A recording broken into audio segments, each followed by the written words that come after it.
സ്വാഗതം. നമ്മളിന്ന് സംസാരിക്കാൻ പോകുന്നത് ആദായ നികുതി റിട്ടേണുകളെക്കുറിച്ചാണ്. അതിൽ തന്നെ ITR3 എന്ന ഫോമിനെക്കുറിച്ച്. കയ്യിലുള്ള ഈ വിവരങ്ങൾ വെച്ച് നമുക്കിതിലേക്കൊന്ന് ആഴത്തിൽ ഇറങ്ങിച്ചെല്ലാം. നിങ്ങൾ സ്വന്തമായിട്ടൊരു ബിസിനസ് നടത്തുന്നുണ്ടെങ്കിൽ, അല്ലെങ്കിൽ ഒരു ഡോക്ടർ, വക്കീൽ, അങ്ങനെയുള്ള പ്രൊഫഷണൽ ആണെങ്കിൽ ഈ ഫോം നിങ്ങൾക്കുള്ളതാവാം. സാധാരണ ശമ്പളക്കാർക്കുള്ള ITR1, ITR2 ഒക്കെ കേട്ടിട്ടുണ്ടാവും. അതിൽ നിന്ന് ഇതെങ്ങനെ വ്യത്യാസപ്പെട്ടിരിക്കുന്നു എന്ന് നോക്കാം. അപ്പോൾ കാര്യത്തിലേക്ക് കടക്കാമല്ലേ?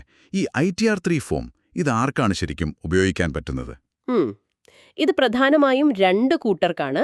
ഒന്ന് വ്യക്തികൾ, പിന്നെ ഹിന്ദു അവിഭക്ത കുടുംബങ്ങൾ, അതായത് HURFs. ഇതിലെ ഏറ്റവും പ്രധാനപ്പെട്ട കാര്യം എന്താണെന്ന് വെച്ചാൽ, അവരുടെ വരുമാനത്തിൽ ബിസിനസ്സിൽ നിന്നോ പ്രൊഫഷനിൽ നിന്നുള്ള ലാഭവും നേട്ടവും എന്നൊരു ഹെഡ് ഉണ്ടാവണം.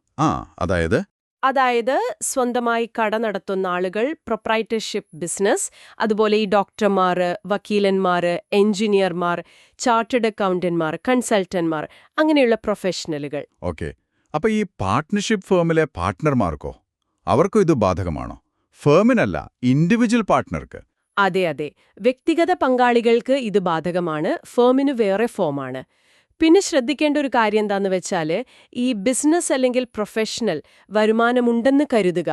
അതിൻ്റെ കൂടെ നിങ്ങൾക്ക് ശമ്പളം കിട്ടുന്നുണ്ട്, അല്ലെങ്കിൽ വീട്ടുവാടകയുണ്ട്, അതുമല്ലെങ്കിൽ ഷെയർ വിറ്റപ്പോൾ ലാഭം കിട്ടി, അതായത് ക്യാപിറ്റൽ ഗെയിൻസ്, അല്ലെങ്കിൽ ബാങ്കിൽ നിന്ന് പലിശ കിട്ടുന്നുണ്ട്. ഇങ്ങനെയുള്ള മറ്റു വരുമാനങ്ങൾ ഉണ്ടെങ്കിൽ പോലും നിങ്ങൾ ഫയൽ ചെയ്യേണ്ടത് ഈ ITR3 തന്നെയാണ്. ഓഹോ, അപ്പോൾ അതെല്ലാം കൂടി ഒരു ഫോമിലേക്ക് കാണിക്കാം. അത് സൗകര്യമായല്ലോ. അതെ, എല്ലാ വരുമാനവും ഒരുമിച്ച് റിപ്പോർട്ട് ചെയ്യാൻ പറ്റും. ഇനി ഇതിന്റെ ഘടനയെപ്പറ്റി പറയുകയാണെങ്കിൽ, ഇതിൽ ബാലൻസ് ഷീറ്റ് കൊടുക്കണം, ലാഭനഷ്ടക്കണക്ക് അഥവാ P&L സ്റ്റേറ്റ്മെന്റ് കൊടുക്കണം എന്നൊക്കെ കേൾക്കുന്നു. ഇത് മറ്റ് ലളിതമായ ഫോമുകളെ അപേക്ഷിച്ച് കുറച്ചുകൂടി വിശദമായി ചെയ്യേണ്ട ഒന്നാണല്ലേ? ശരിയാണ്. ഇവിടെയാണ് ITR3 മറ്റുള്ളവയിൽ നിന്ന് ശരിക്കും വ്യത്യസ്തമാകുന്നത്. കാരണം ഒരു ബിസിനസിന്റെ അല്ലെങ്കിൽ പ്രൊഫഷന്റെ മുഴുവൻ സാമ്പത്തിക ചിത്രവും ഇതിൽ വരണം. നിങ്ങളുടെ ആസ്തികൾ, ബാധ്യതകൾ, വരവ്, ചെലവ് എല്ലാം കൃത്യമായി കാണിക്കണം. ഇതിനൊരു ഗുണമുണ്ട്. ടാക്സ് അടയ്ക്കാൻ മാത്രമല്ല, നിങ്ങളുടെ ബിസിനസ് ലാഭത്തിലാണോ നഷ്ടത്തിലാണോ, സാമ്പത്തിക സ്ഥിതി എന്താണ് എന്നൊക്കെ നിങ്ങൾക്ക് തന്നെ ഒരു വ്യക്തത കിട്ടും. അതുപോലെ അക്കൗണ്ടിംഗ് രീതി തിരഞ്ഞെടുക്കാനും ഓപ്ഷനുണ്ട്. അതായത് പണം കയ്യിൽ കിട്ടുമ്പോൾ മാത്രം വരുമാനം രേഖപ്പെടുത്തുന്ന രീതി, ക്യാഷ് ബേസിസ്, അല്ലെങ്കിൽ വരുമാനമുണ്ടാകുമ്പോൾ തന്നെ പണം കിട്ടിയില്ലെങ്കിലും രേഖപ്പെടുത്തുന്ന രീതി, അക്രൂവൽ ബേസിസ്. ഓക്കെ, അത് ബിസിനസിന്റെ സ്വഭാവം അനുസരിച്ച് തിരഞ്ഞെടുക്കാം. അതെ. പിന്നെ ഈ ടാക്സ് ഓഡിറ്റിന്റെ കാര്യം പറഞ്ഞല്ലോ.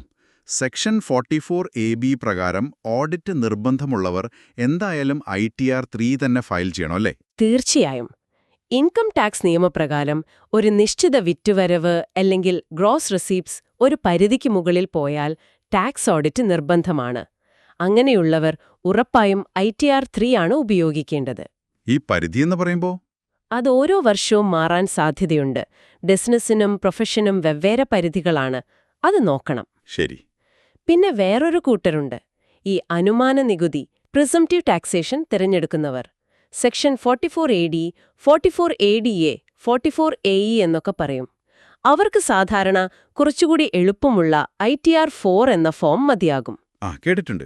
പക്ഷേ അവരുടെ യഥാർത്ഥ ലാഭം ഈ അനുമാന സ്കീമിൽ പറയുന്നതിനേക്കാൾ കുറവാണെന്നവർക്ക് കാണിക്കണമെങ്കിൽ, അല്ലെങ്കിൽ അവരുടെ വിറ്റുവരവ് ആ സ്കീമിന്റെ പരിധി കടന്നാൽ, അവരും നിർബന്ധമായും ഈ വിശദമായ ITR3യിലേക്ക് മാറേണ്ടിവരും.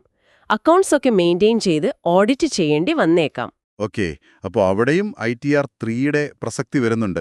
ശരി. ഇനിയിപ്പോൾ ഇത് ഫയൽ ചെയ്യാനിരിക്കുമ്പോൾ എന്തൊക്കെ രേഖകളാണ് കയ്യിൽ കരുതേണ്ടത്? ഒരു ചെക്ക് ലിസ്റ്റ് പോലെ പറയാമോ? പറയാം.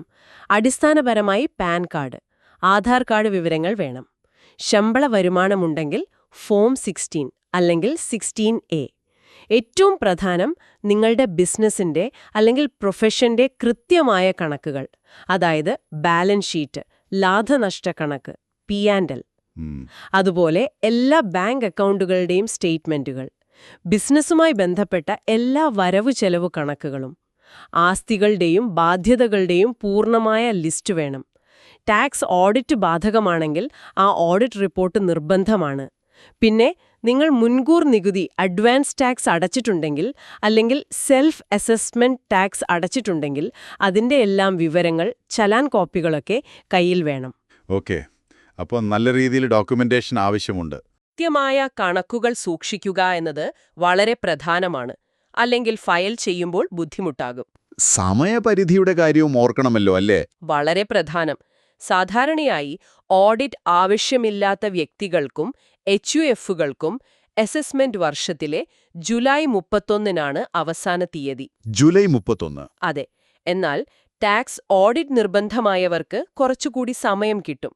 അവർക്ക് ഒക്ടോബർ 31 വരെ സമയമുണ്ട്. Okay, October 31. ഈ തീയതിക്കുള്ളിൽ റിട്ടേൺ ഫയൽ ചെയ്തില്ലെങ്കിൽ പിഴ വരാം, പലിശ കൊടുക്കേണ്ടി വരും, ചിലപ്പോൾ മറ്റ് നിയമ നടപടികളും ഉണ്ടാവാം.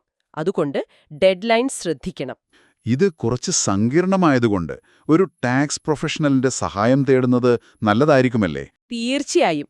പ്രത്യേകിച്ച് ആദ്യമായി ചെയ്യുന്നവർക്ക് അല്ലെങ്കിൽ ബിസിനസ് വലുതാണെങ്കിൽ ഒരു വിദഗ്ധന്റെ സഹായം തേടുന്നത് തെറ്റുകൾ ഒഴിവാക്കാൻ സഹായിക്കും.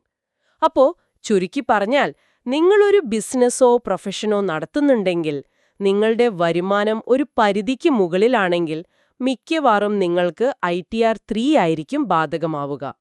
നിങ്ങളുടെ സാമ്പത്തിക രേഖകൾ കൃത്യമായി സൂക്ഷിക്കുക, ഈ ഫോം ശ്രദ്ധയോടെ പൂരിപ്പിക്കുക, സമയത്തിന് ഫയൽ ചെയ്യുക. ഇതാണ് പ്രധാനം. വളരെ വ്യക്തമായി കാര്യങ്ങൾ പറഞ്ഞു. ഈ വിവരങ്ങൾ കേൾക്കുന്നവർക്ക്, പ്രത്യേകിച്ച് സ്വന്തമായി സംരംഭങ്ങൾ നടത്തുന്നവർക്ക് ഒരുപാട് ഉപകാരപ്പെട്ടുവെന്ന് കരുതുന്നു. ഇനിയിപ്പോൾ നിങ്ങളൊരു ടാക്സ് കൺസൾട്ടന്റിന്റെ സഹായത്തോടെയാണ് ചെയ്യുന്നതെങ്കിൽ പോലും ഈ കാര്യങ്ങളൊക്കെ ഒന്ന് അറിഞ്ഞിരിക്കുന്നത് നല്ലതാണ്. സ്വന്തം സാമ്പത്തിക കാര്യങ്ങളിലൊരു ധാരണയുണ്ടാവുന്നത് എപ്പോഴും നല്ലതാണല്ലോ. അതെ. അവസാനിപ്പിക്കുന്നതിന് മുൻപ് ഒരു ചിന്ത പങ്കുവയ്ക്കട്ടെ. നമ്മളീ തയ്യാറാകുന്ന ബാലൻസ് ഷീറ്റും ലാഭനഷ്ട കണക്കുകളും ഇതൊക്കെ വെറും ടാക്സ് ഫയൽ ചെയ്യാൻ വേണ്ടി മാത്രമുള്ള ഒന്നാണോ? അതോ ഈ ഡേറ്റ ഉപയോഗിച്ച് നിങ്ങളുടെ ബിസിനസ് ശരിക്കും വളരുന്നുണ്ടോ? എവിടെയാണ് കൂടുതൽ ശ്രദ്ധിക്കേണ്ടത്?